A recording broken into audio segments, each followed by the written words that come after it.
Dr. Georgiou. He's been on the show so often, we're thinking of naming the show after him. He brings some great stuff to us. If you remember, the first time he did the Candida lecture, which was really excellent, he backed that up with the heavy metal lecture, which if you haven't watched those two, they are still in the VIP app. Make sure you check those out.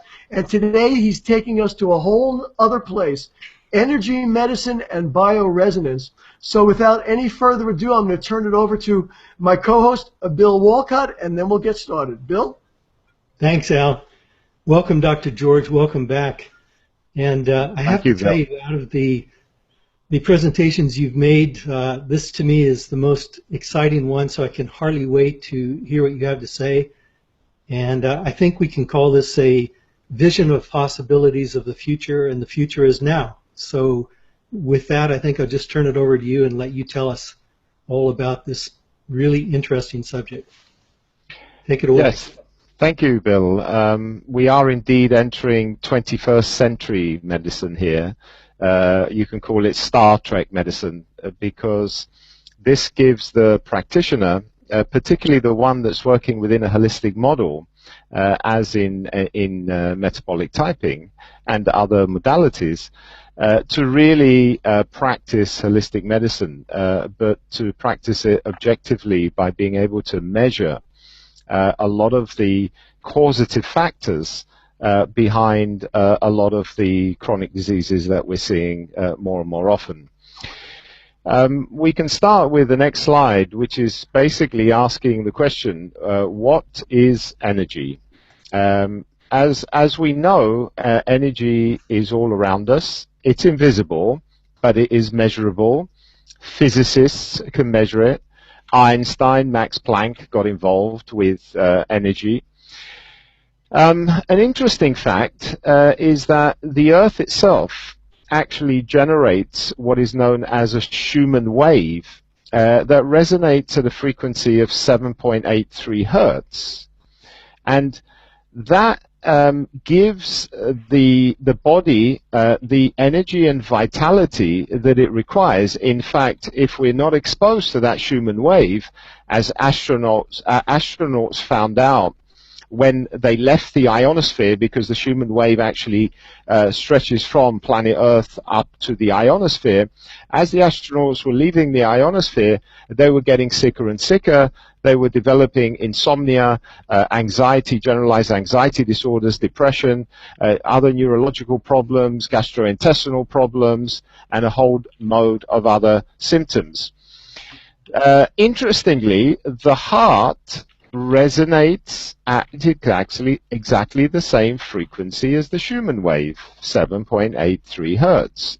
Also, the brain, particularly when it's in the alpha wave modality, it also resonates at around about 7.83 hertz. Lightning also has a frequency of 7.83 hertz. So it's theorized that the lightning is actually energizing this frequency of the planet in order to energize us and keep us healthy. So it's interesting that the planet itself is actually emanating energy that we are absorbing. Of course, there's also the energy of the sun, and you know, we have a lot of researchers, such as Professor Pop, that also showed that each and every cell of the body is actually producing light. He called them biophotons. And it's postulated that these biophotons or photons are actually helping in cellular communication throughout the body.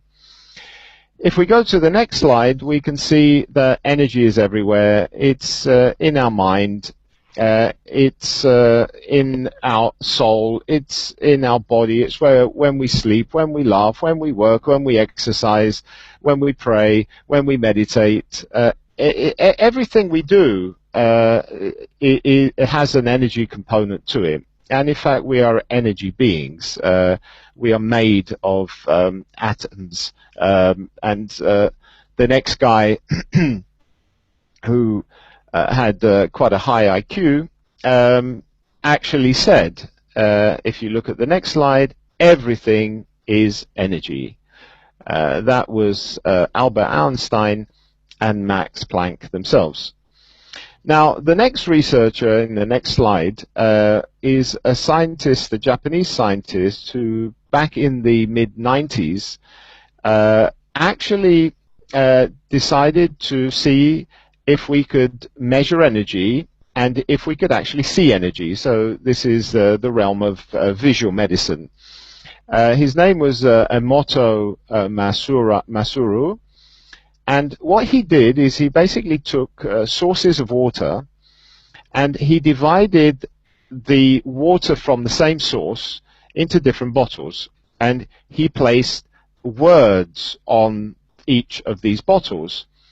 And because his laboratory was in the refrigerator where he's got his microscope, he was able to freeze this water and actually look at its crystalline structure. And what he discovered is that every time a new word was presented, there would be a different geometrical crystalline structure of this water.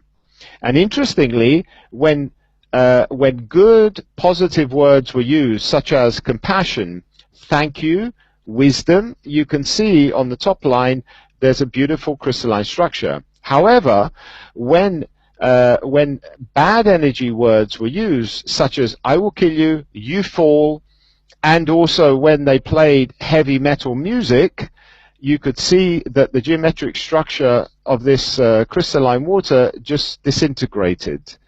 Interestingly, in the two pictures on the right-hand side, we can see the water from the same source. It was actually from a polluted lake, before and after prayer. The bottom one is before, the top one is after prayer. So here we have a method of actually seeing the end result of energy, because by placing the words, of course, on the bottle, it is the intention. But also music is also energy, it's frequency. If we look at the next slide, we will see some more examples. The top slide again is before prayer, after prayer, and then we can compare the thank you slide on the left and the love and appreciation on the right with you will make me sick, I will kill you. Of course, what is the implication to health? The implication is that we're made of 70% water, if not more. So therefore, if we're surrounded by a lot of these negative energies and negative words, negative thinking, negative music, then this will have an impact on our health, and we will get sicker and sicker. So really, what I'm presenting within a holistic model is another level of health, which we also need to look at, this level of energy, because 5,000 years ago, the Chinese discovered that we do have energy traveling in channels that they called meridians. 7,000 years ago, the Indians developed Ayurvedic medicine and discovered the chakras. And we know that the chakras also absorb energy from the planet, from the sun, and channel them through the meridians. And this is of vital importance to maintaining good health, including spiritual health. The next slide is just another example of the word love and the beautiful crystalline structure that we see there with the word I hate you, and you can see disintegration in this crystalline structure. George, is it okay to bring a question up at this point, or would you rather wait till the end? Go ahead. Yeah, let's have a question. Well, I actually have two questions, but my most important one is, in the beginning when you were talking about the frequency that seems to be our brain frequency and alpha waves, our frequency that you were mentioning, you mentioned some things. Did you say that when we go into outer space, that the frequency changes, so all of a sudden we see changes in respiration rate, blood pressure, blood sugar, bone density, all those things? Did you say that? Well, I didn't actually say that. I said that in astronauts that leave That's what I the meant in astronauts, right? yeah, in astronauts that leave the ionosphere, and so they get cut off from this vital Schumann wave. Yes. They get sick. So now, when astronauts travel, they actually have a Schumann generator, a Schumann wave generator, in the space capsule. Yeah. Which is Interestingly producing enough, that 7.83 hertz, which is maintaining their vital functions and their health at a good level. you know, actually, I've just been reading a number of books about being in a non-gravity state, and a lot of the things that they were saying, and they might be missing the boat, especially with what you just said, that they said it was the lack of gravity that was causing those things. And now, by talking about a Schumann wave generator, it really is not what they're saying in these books, but rather the frequency that you're talking about, which is really very, very interesting, because there's a whole thing about using vibrational platforms to, when astronauts come back, to try to restore, and maybe it's the vibration and they're missing the boat on it because they thought it was gravity, where rather it's this Schumann wave. Well, I think it's both factors, to be honest with you, Al. I think gravity will definitely lead to bone density problems. And so therefore, you know, when they come back, you know, they start exercising vigorously to regenerate that. But on the other hand, there is the other causative factor of being detached from the Schumann wave and getting sick that way as well. Thank you. That's terrific. Yeah, One last okay. point. Some of the research that I've done on attention deficit talks about that the children with attention deficit also have a problem with this vibrational wave, that they're not in sync with that wave. Interesting. So. Well, one of the factors that we have in our world today that upsets the Schumann frequency, and so, you know, we basically do not get the benefit of this 7.83 hertz, is all the other negative energies from mobile phones, you know, masts, high tension cables, all the electrical equipment that we have, the Wi-Fi's, the microwave ovens, etc., etc. Yeah, all of these generate negative electromagnetic fields that actually have a negative left spin on them. Negative energy is left spin energy. Positive energy is right spin energy. So all these negative electromagnetic fields, as well as geopathic stress, which is underground water lines that can also upset the very delicate electromagnetic fields of the body, all of these things actually upset the frequency of the Schumann wave. And of course, they can lead to illness as well. I think because a lot of practitioners and a lot of lay people do not understand what the phenomena of resonance is, I think it's good to explain in the next slide what do we mean by resonance. Resonance is just simply a matching of frequencies. So all living and non-living things, they have their own resonant frequency. It's like they have their own unique sound.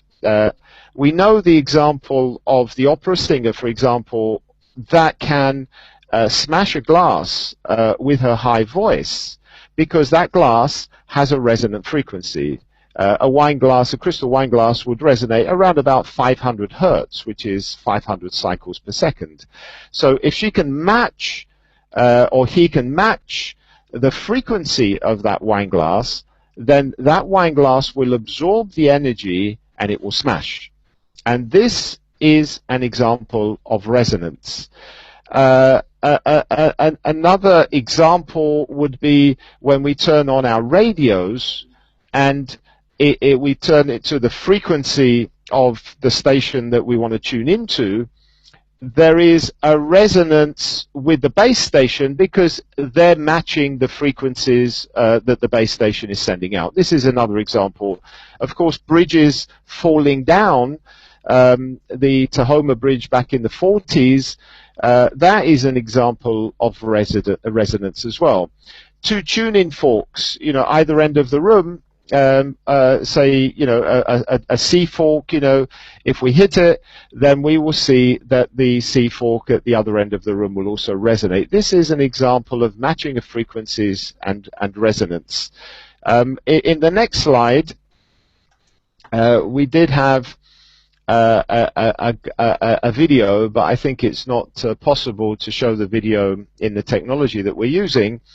But this was actually done in a physics laboratory in an American university. They measured the resonant frequency of the glass, and then they matched that frequency with the speaker behind. They generated the frequency with a frequency generator, and lo and behold, the glass smashed. You can actually see this video on YouTube if you're interested. In the next slide, we need to now explain what is bioresonance, because this has to do with all living organisms, whether they are microbes or whether they're organ systems in the body. All of these living organisms have their own resonant frequency. So if we take a protozoan, for example, like paramecium or amoeba, they have their own resonant frequencies that differ. If we can match these resonant frequencies, we can actually destroy these in the body as we can any other microbe, including pathogenic microbes such as viruses, such as bacteria, such as fungi, and parasites. This is the phenomena of resonance. Again, it's the matching of frequencies, but we're applying this now to living microorganisms. There is, again, another slide. If we go to the next slide, we can actually see a photo of a protozoan that is being bombarded with frequencies. The resonant frequency of this protozoan, it's a paramecium, is around about 1,150 hertz, and you can see that there is what a phenomena known as electroporation, where the cells actually start vibrating, and eventually they break open and you get lysing, where the internal plasma of the cell lyses out, and of course this dies. This process can actually take place in the body, and it has been proven many, many times, and we'll come to that in a few minutes, how we can use bioresonance devices. These have now become smaller and smaller, so they're portable, for helping people eradicate parasites and other microorganisms, including the herpes virus and the hepatitis virus, which are considered incurable by classical medicine as well as natural medicine. If we go to the next slide, this is probably one of the most famous, this was a video, again, you can watch it on YouTube, killing protozoan with frequencies. You can actually see these paramecium being destroyed with frequencies under the microscope. If we go to the next slide, we'll see a famous researcher who got involved with bioresonance back in the 20s, did a lot of research. It's Dr. Roel Raymond Rife. He built huge frequency generators using a lot of the top-end electrical equipment of his time, the Kennedy generators, etc.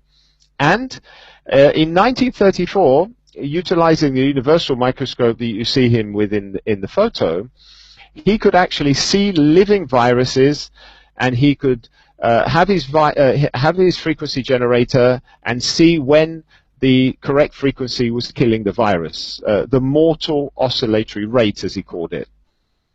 And interestingly, he managed to identify viruses inside cancer cells. In adenocarcinomas, he found the BX virus. In sarcomas, he found the BY virus. And he managed, in 120 days, to cure 16 terminally ill cancer patients. This was supervised by famous doctors of the time who got together and supervised this experiment. Unfortunately, because the pharmaceutical companies were also prevalent at the time, they didn't like the idea of treating chronic diseases with electricity and frequencies, and they intervened, and unfortunately they drove this type of technology underground. They arrested Rife, they pulled him through the courts, the usual scenario of destroying perhaps one of the biggest brains of this century in medicine. The next slide takes us a few years further down the road, back in the 60s, mid-50s, 60s, where Dr. Reinhard Voll, who was an MD, began looking at the relationship between acupoints, meridians, and health. And he scientifically proved electroacupuncture as a new diagnostic and therapy method. And he intercorrelated the active acupuncture points with internal organs and tissues of the body. It was quite a complex system. You had to know all the Voll points on the body.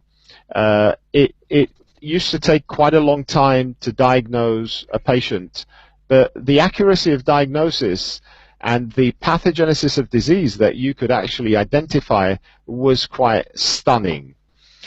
He published 500 scientific works, textbooks, manuals, etc. The next slide brought us perhaps to the third generation researcher in bioresonance, and that was Dr. Helmut Schimmel.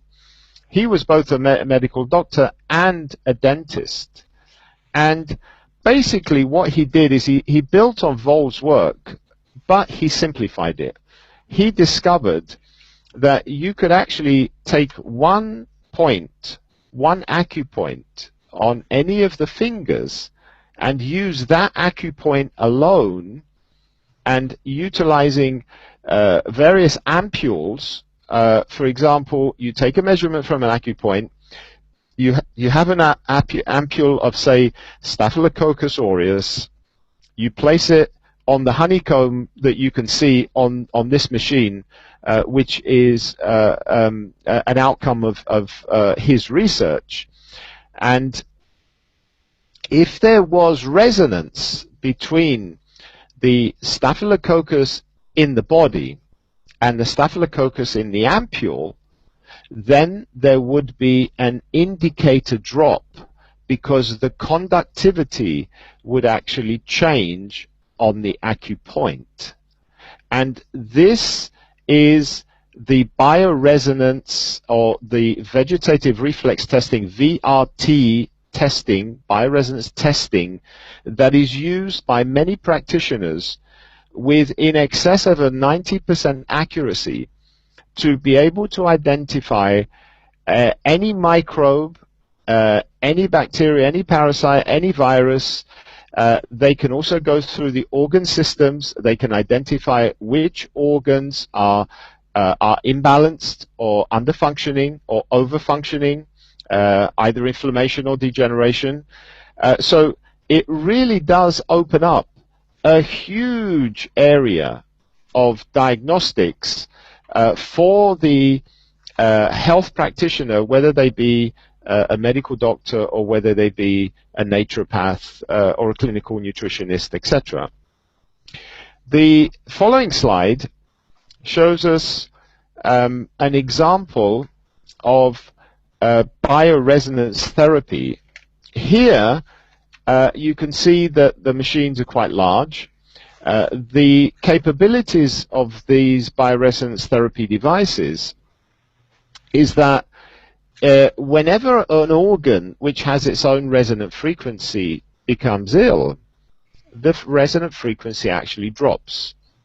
And you also have spikes on the sine waves, which is the normal electromagnetic wave of the body. What these machines are capable of doing is they have electronic filters that can actually filter out the normal healthy sine wave, amplify it, and give it back to the body from the pathological sine wave with all the pathological oscillatory frequencies on it, all the little spikes. It will invert that. That cancels out the pathological frequencies. Then it turns it back to normal, amplifies it, and gives it back to the body. So what we're doing with these bioresonance therapy devices is, in effect, we are cleaning up energetically the pathological oscillatory frequencies that are causing the various symptoms in the body, whether they are allergies or whether they are sinusitis or allergic rhinitis or whatever other symptoms may be present. Is this similar to a type of interferential type of machine where it interferes with the particular frequency, and as a consequence, that interference is what blocks that bad frequency? No, this works on a different principle by differentiating between the healthy oscillatory frequencies and the pathological oscillatory frequencies. It will invert the pathological frequencies, cancel out the pathology, and then reinvert it and give it back to the body. There are other, it can also give the same frequency that the healthy organ would have, because as we said, all healthy organs have their own resonant frequencies. When the organ gets sick, then that frequency actually drops. So by giving the same frequency as a healthy organ, what we are doing in effect is up-regulating that organ. We're actually increasing the transmembrane potential. We're up-regulating the metabolism of that organ and bringing it back to some form of optimal functioning. Dr. George, if I may interject also at this point, I know that you and I share very similar or the same viewpoint in terms of a holistic model. Yeah. So I wonder if you might just say a word or two at this point so that our listeners do not be misled or go off on the wrong tangent. If the organ itself has a lowered frequency due to, say, heavy metal toxicity or due to petrochemical toxicity or due to a structural problem, for example, I don't think that you are saying that this type of an approach by itself would be sufficient. You still would need to address, or I should say, you would still need to identify, address, and remove the underlying cause if it is something other than an energetic cause.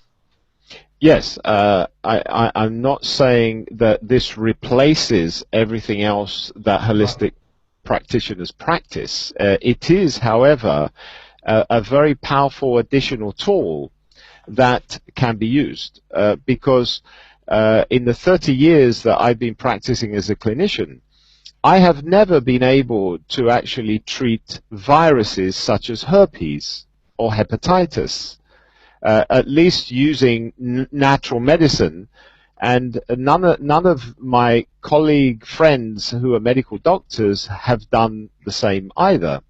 So this type of technology, however, gives us the ability to actually penetrate into that microbe world, and we all carry between 3 and 5 kilograms of microorganisms in our bodies.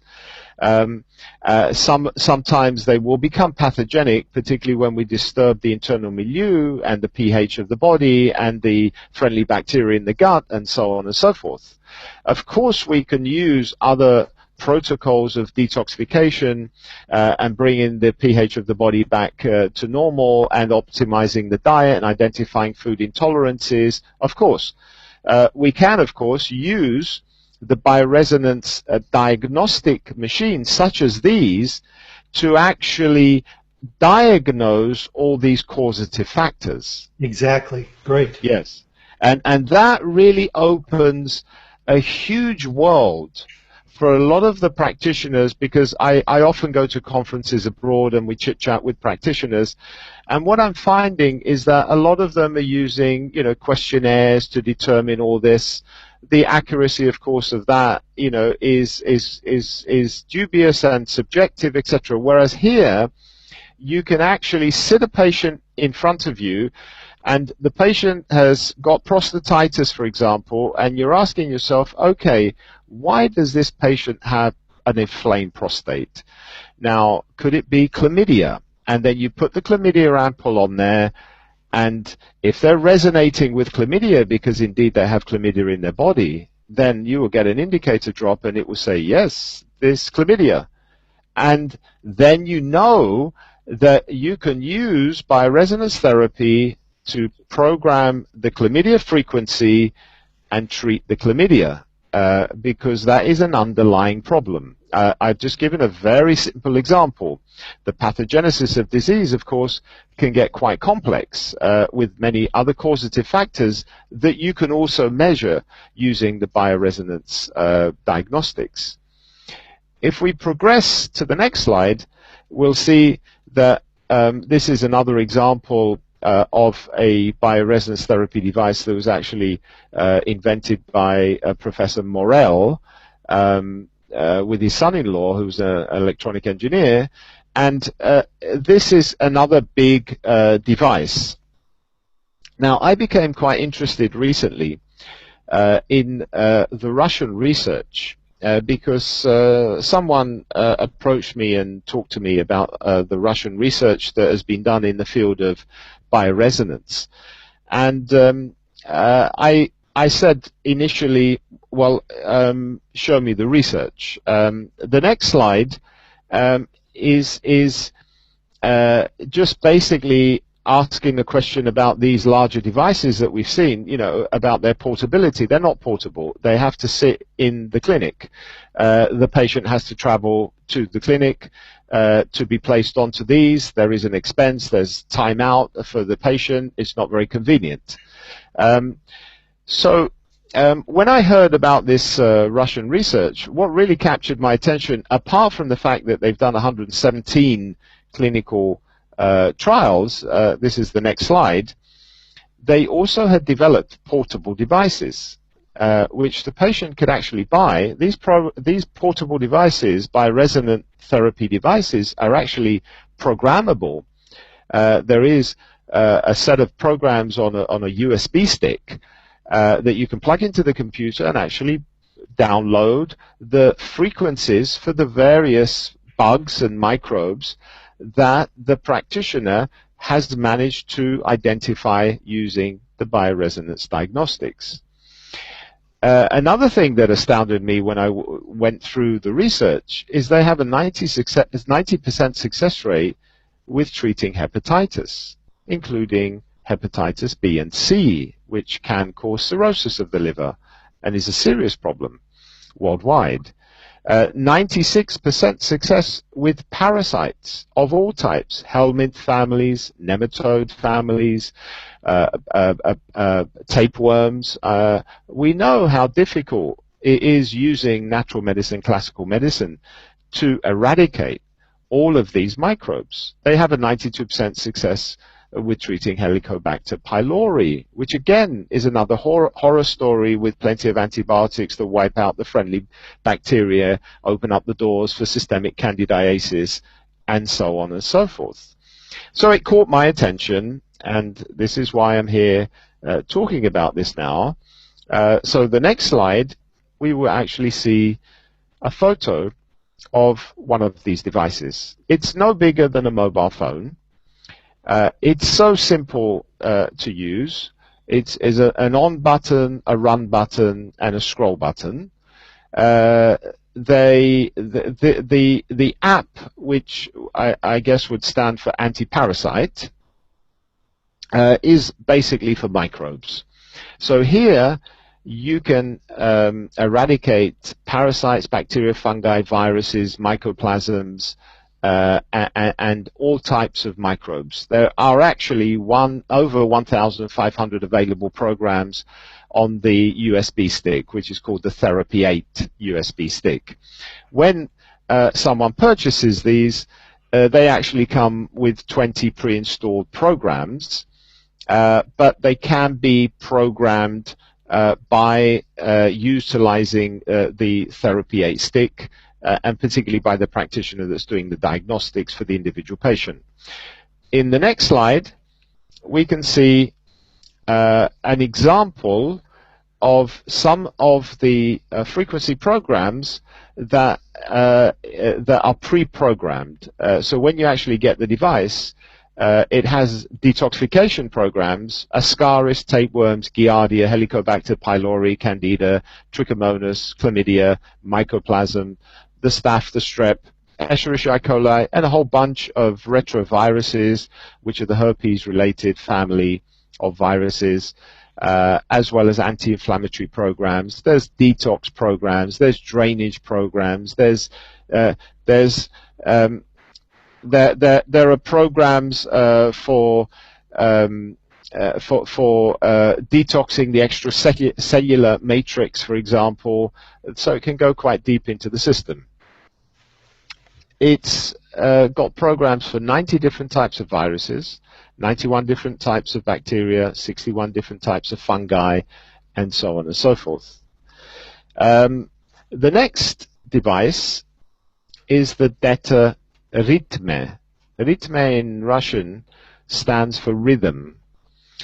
And the DETA Rytme runs on different frequencies to the DETA app, which is for the microbes, because this is really for balancing the organ systems and the physiological systems and their pathologies in the body.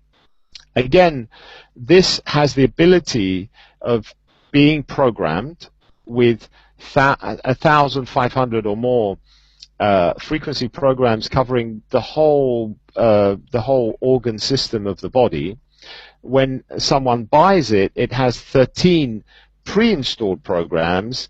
If we look at the next slide, we will see the clinical trials that the Russians have done utilizing this device. They've been through quite a lot of disorders, such as endocrine disorders, hypertension, renal problems, gastrointestinal problems, respiratory problems, gynecological problems, ENT, and so on and so forth. If we look at the next slide, we see this is another device. It was one of their first devices. It's called the DETA Cosmo. It actually works with what they call quantum light. Light is also frequencies, and it can be absorbed by the skin, and each color has its own frequency. So this was used as a cosmetic device because it actually eliminates frequencies. It's amazing. I mean, I've tried this a number of times, where you do half the face for 15, 20 minutes, and then you photograph the face, and you can see a 2-year difference between one half of the face and another half of the face. It's not permanent. It has to be repeated a number of times to really get rid of the wrinkles.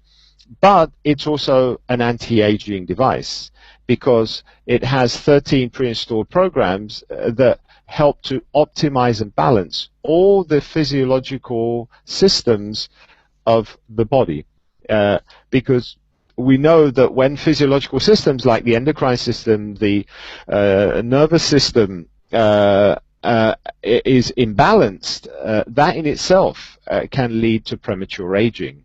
So by balancing these, we're actually slowing down, excuse me, the aging process.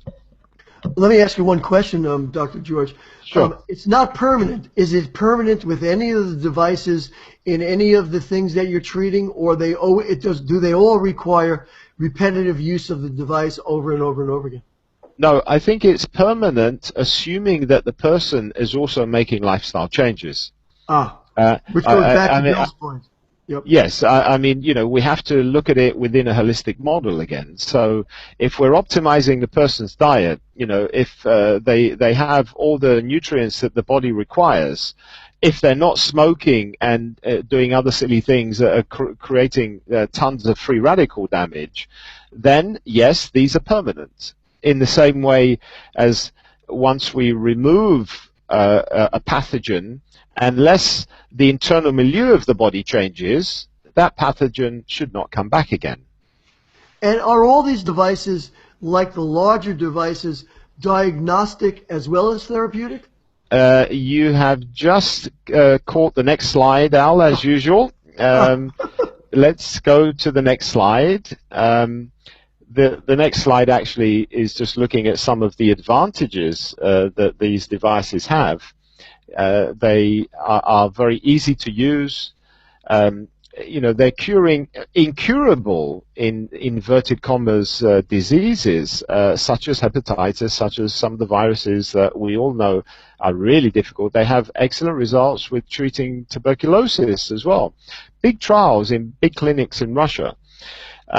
They can be used by all age groups, etc., etc. If we go to the slide after that, we will see an example of a diagnostic device. Are we having problems with the slides, Bill, or are we nearly there? We're on slide 26, advantages of the DETA LS devices. Okay, next slide. Next slide. Diagnostic and therapeutic. Yeah. Right, this is the top-end diagnostic device. It's actually diagnostic and therapeutic, this one. So on the left-hand side is the diagnostic, and on the right-hand side it is capable of 5 different modes of treatment: electromagnetic therapy, electroacupuncture therapy, quantum light, bioresonance, or a combination of all those. It's a very powerful device, probably the cheapest on the market. I have a whole bunch of bioresonance devices, therapy devices, etc. A lot of them are German technologies that are running into 30,000 euros, 35,000 euros. This is 8,000 euros. So it's a lot cheaper than a lot of the other devices out there, but it's also very powerful in the sense of the synergy of treatments that one can program into that. Of course, this is not a device for the average layperson. This is a device that is only bought by practitioners who, of course, need to be trained. I'm presently setting up an online course in energy medicine and bioresonance. That's where you cover all the theory, including understanding how these devices function. And then once the practitioner completes the theory, then we meet up in a venue somewhere in the world, and we do the intensive hands-on training. And that's how the system will be working. If we look at the next slide, do the devices work? Well, they've done 20 years of research. They have 117 clinical trials. They have patents in 73 countries, including America. They have been certified by the Ministry of Health in Russia, in Israel, and very soon in Germany, by next month, I believe. And they have many, many governmental awards, and also from what we hear from other sources, the President of Russia is also using this technology for optimizing their health, and he should be congratulated for actually practicing preventative medicine. If we just quickly go through the slides, I don't think we have a tremendous amount of time, but these are some of the research studies that they've done. I'm not going to go through them in detail because we don't have a lot of time, but if we flick over to the next slide, we'll actually see the results whereby all the problems that we saw in the previous slide were actually improved by 75% in only 2 or 3 days of using the devices. They use the DETA Rhythm and the DETA app for the microbes. The overall general effectiveness, as the treatments continued for a longer period of time, reached an astounding 97%.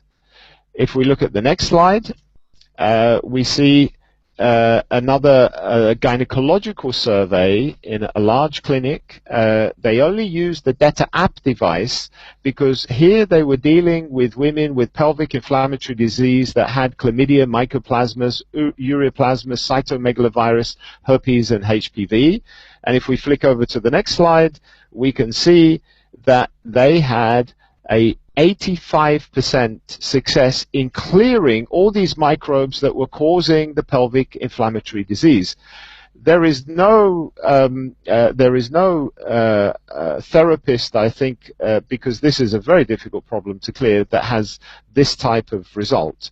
If we flick over to the next slide, this is a pediatric clinic in Ufa on the Siberian border, using again the Rhythme and the app with children that had a variety of different disorders. If we go to the next slide, we'll see that there was a 93% success rate for digestive problems, because digestive problems are microbe related a lot of the times, 87% for inflammation, and an overall 91% cure rate for digestive and inflammatory problems. When they used drugs and they compared the effectiveness of drugs, the drugs were 78% effective, but of course with all the side effects, compared to the 91% effectiveness of using a harmless bioresonance therapy.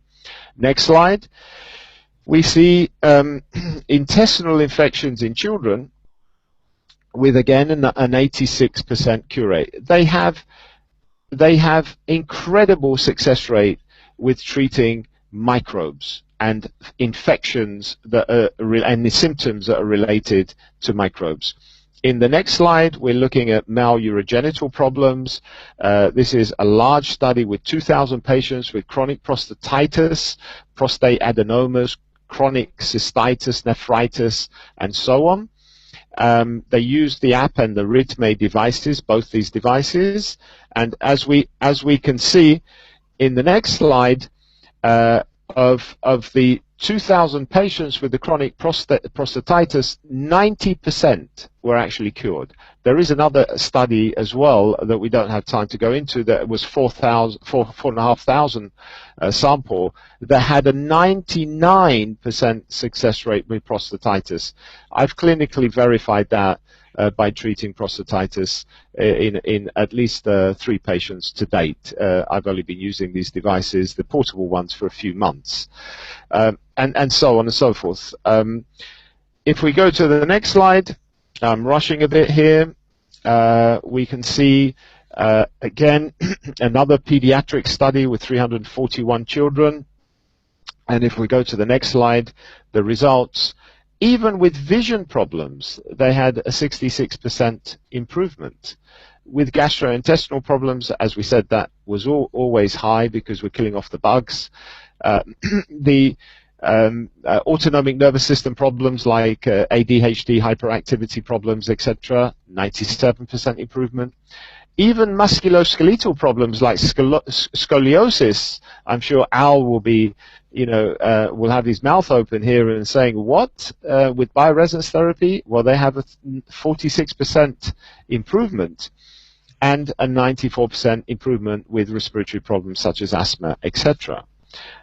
These are impressive results, and that's what grabbed my interest.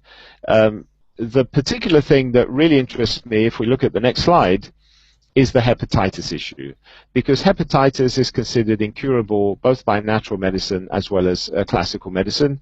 And in the next couple of months, I'll be traveling up to Siberia to study with the main doctor up there that has developed all the diagnostic and the therapeutic protocols using the bioresonance devices for hepatitis. And hopefully I will be able to share that knowledge with many other practitioners around the world so we can start working on this very, very difficult problem. If we go to the next slide, these are just case histories of a person here who had a really bad eczema of the hands. They used only the DETA app device for the microbes, and the diagnostics found that they had worms, Staphylococcus, Streptococcus, and Echinococcus. When these were cleared, the hands completely cleared of the eczema. No other treatments were used. In the next slide, we have a pretty bad case of psoriasis in a 56-year-old. We've slipped past that one. This is a young kid. This is a young kid, 4.5 years old, who began getting really bad eczema on the face from 3 months old. The bioresonance diagnostics found that the kid had Giardia, Staphylococcus, and Streptococcus. The DETA app was used only for clearing these microbes, and within a year, the face had completely cleared, as you can see in the right. The next one, next slide. Okay, this is the psoriasis patient, 56 years old. Did a lot of treatments before this. You can see it's really bad, scabby psoriasis. Used the DETA app and the DETA Ritme only. Was again diagnosed with having quite a lot of microbes. And in 2 months, because the left picture is March 2011, the right picture is May 2011. That's only 2 months. She had actually cleared completely because she used the device for about 4 months. If we go to the next slide, this is another case of psoriasis, 40 years old, that had cleared, again with the use of the DETA app alone. In the next case, we have a case of onychomycosis, where we have nail fungus. It's not very clear from the slides, but there are programs that can be used on the DETA app for nail fungus, and this is a very difficult one to eradicate as well, as a lot of practitioners are aware. And after 3 months, it had completely cleared. The next slide is of a doctor who he was actually a medical doctor, had really bad case of blistered skin, terrible pruritus, itching to the point of bleeding. Had seen obviously a lot of his colleagues, dermatologists, etc. And during the bioresonance diagnostics, they found masses of worms and echinococcus, and they only used the DETA app for the anti-parasite programs for clearing these, and within a short period of time, he'd completely cleared. And last, we have another case of a 20-year-old boy who used the DETA Cosmo, the one with the quantum light, for treating this bad acne that they had tried to treat over a number of years, 4 years in fact. They were looking at different practitioners. And the astounding thing is that this result that we see here had occurred in only 5 treatments of using the DETA Cosmo. I had a similar case using only the DETA Cosmo. Purposefully, I didn't add any other treatments because I was interested to see the results. They had actually 12 treatments. It was a 24-year-old who had been trying to clear the acne for 7 years. And we just did 12 treatments. They were literally consecutive, so within a 2-week period they had completely cleared. So I think that's the last slide, Bill. Again, I thank everybody for listening. I hope you find it interesting, because I find the field of energy medicine and bioresonance diagnostics and therapy absolutely fascinating. I'm absolutely convinced that it's going to be 21st century medicine. We're going to see a huge growth in energy medicine in the next decade or so, with a lot more technology that we can use for helping people's health. So, George, let me ask you a question. Are you wrapped up here pretty much? I think we finished the presentation, Al, but, you know, I'm open to questions. Fantastic. So at this particular point, for the listeners that have been watching this technology is available for practitioners for their own practices, or it's not really available in this country yet? Well, it is. I mean, any practitioner that wishes to purchase the diagnostic device will have the benefit of the online training initially to really deepen their knowledge base in energy medicine and bioresonance, because a lot of practitioners out there, this is pretty new. And then I've been given the responsibility, because the Russians have excellent professors, but unfortunately they don't speak English. So of all their professors that are actually training other practitioners, none of them speak English.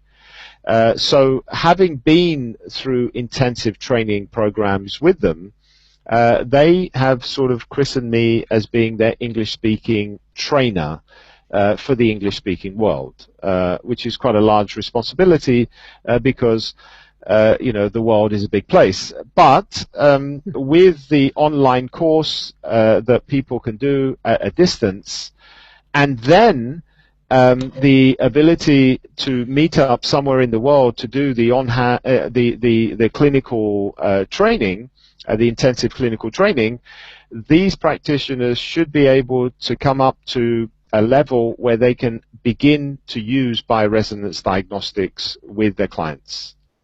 And do people contact you who are interested in the machinery as well as the course? In other words, you need the machinery to take the course, am I correct? Well, you don't have to buy the machines, the devices up front. You can take the course and just familiarize yourself with the terminology, etc. But of course, if you're serious about becoming a bioresonance practitioner, then of course you would need a device. I'm sort of a bridge between the East Russian-speaking world and the West English-speaking world, and that's why I set up like a portal. It's actually a website, which is www.DETA, DETA -Ellis, ELIS, -UK.com. It's appearing on the slide here. The DETAEllisUK.com site has a lot of information. There's a lot of news of new developments. There will be news of the training course as soon as I've released it, hopefully in the next few weeks. And it's also a portal for actually purchasing devices online, and then, you know, we will process the order and send it out to anybody who wants anywhere in the world. One last question about that. Is there actually a U.S. distributor that might lease the equipment, or the equipment always has to be bought? There is no distributor anywhere else in the world apart from Russia, Cyprus, and Greece at the moment. That's it. Because the Russians, because they had the certification from the Ministry of Health for use amongst 300 million population, they were quite happy to work in their country for a number of years because it's a large population. However, other people that saw the technology and became very interested and fascinated actually persuaded them to release it into Europe. They weren't ready, however, to release into Europe because they hadn't translated anything. They hadn't, put together any sort of training in any other language apart from Russian. And so we have been busy over the last maybe 4 or 5 months actually translating a lot of the material, getting manuals together, getting courses together, and so on and so forth, preparing ourselves to be able to confront the English-speaking practitioners that want to take on the bioresonance diagnostics as well as the treatments. Dr. George, in conversations that we've had together on this subject, you mentioned to me some information about the usefulness of these machines for helping to prioritize treatments. I wonder if you could just say a few words about that. Yes.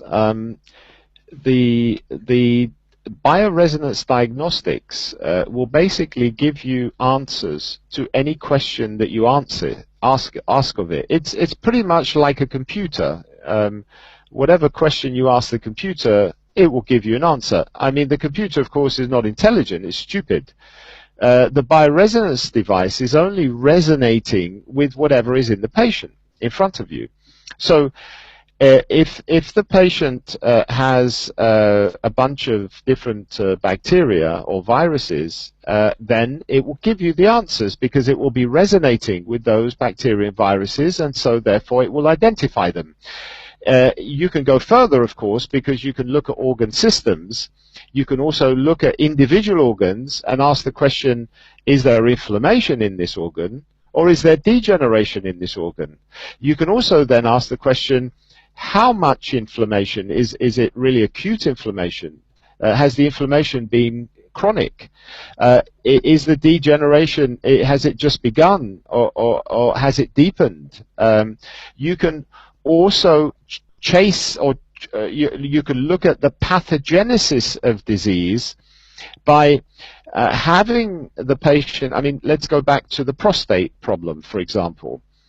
We can check the prostate. We can ask the question, is the prostate inflamed? Is it prostatitis? No. Is it adenoma of the prostate? No. Is it benign prostate hypertrophy? Yes. What is causing this? And then you can start testing a number of different microbes against the prostate.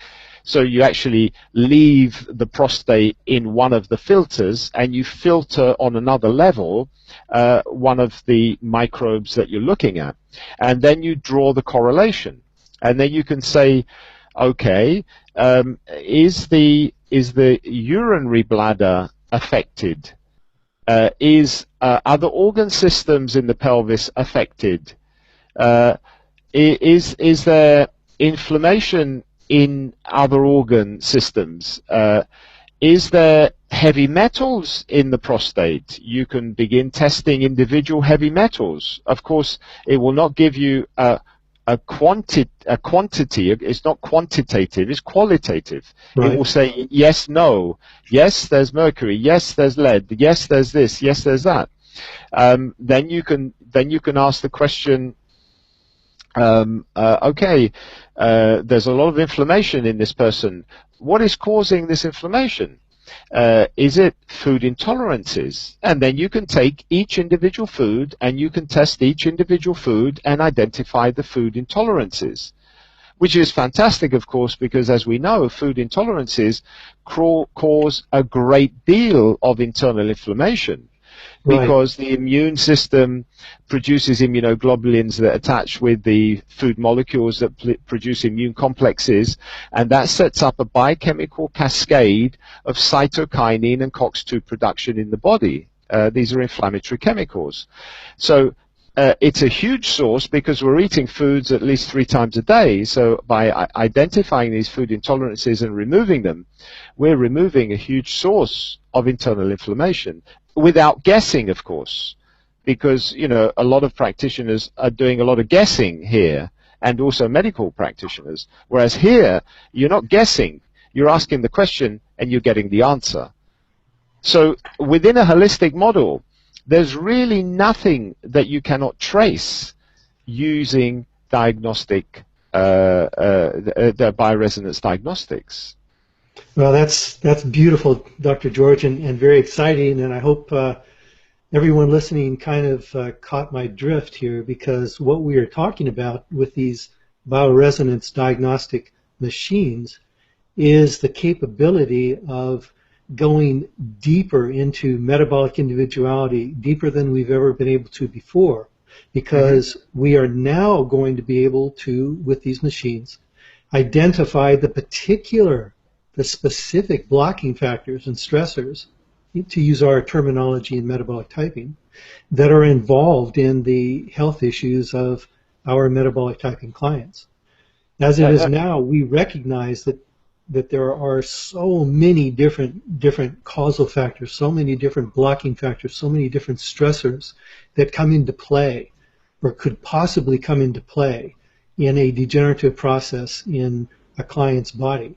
And as a result, we systematically begin to go after those. We eliminate those as best we possibly can. We go after the heavy metals, we go after the parasites, and so forth.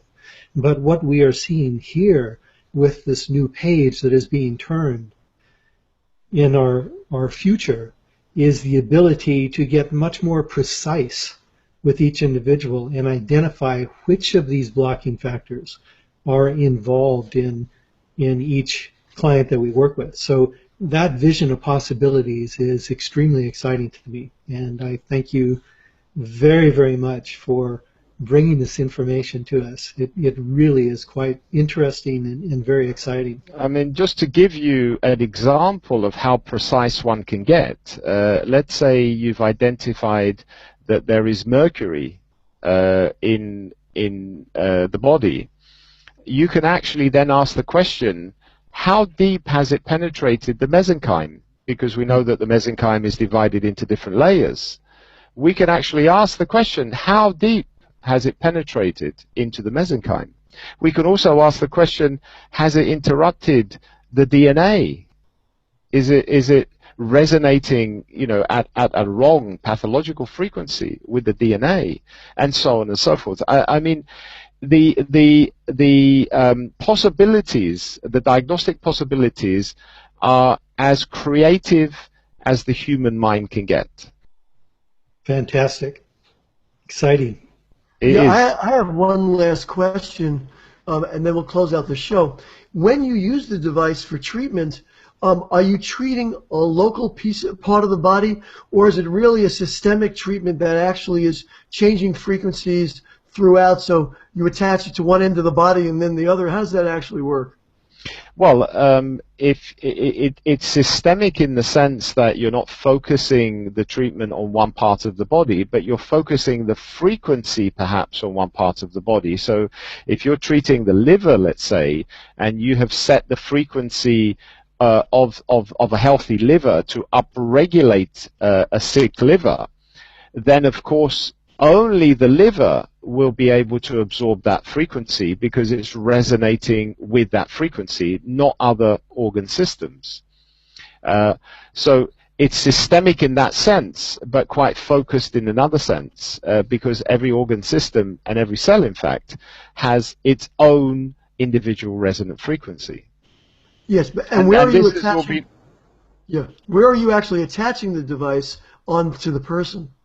Well, they will either be holding electrodes if you're treating them with bioresonance, or you could be using acupuncture points to treat them through the meridians. So you'd be using a probe there, or you could be using the quantum light, or you could be using an antenna device, which is like a mobile phone, really. It's a box. Which transmits the healing electromagnetic frequencies to the body. That box, of course, can be placed on specific parts of the body. So if there is pain in the knee, you can actually place the antenna on the knee itself and put it onto the pain frequencies, because it can treat pain as well as headaches. Fantastic. This is 21st century medicine. Yeah, absolutely. Another home run, Dr. George. Really tremendous. Bill, I'm going to put you on the screen for a minute for your last words. I'm going to go to my screen share in the meantime. All right. Thanks, Dr. Al. Dr. George, again, thank you so much for showing up at our MT Live. Everyone I know is going to be very, very excited with what you brought to us today. So thank you very much for coming, and we look forward to having you back in the future someday. Certainly, whenever you like. It's my pleasure. My pleasure.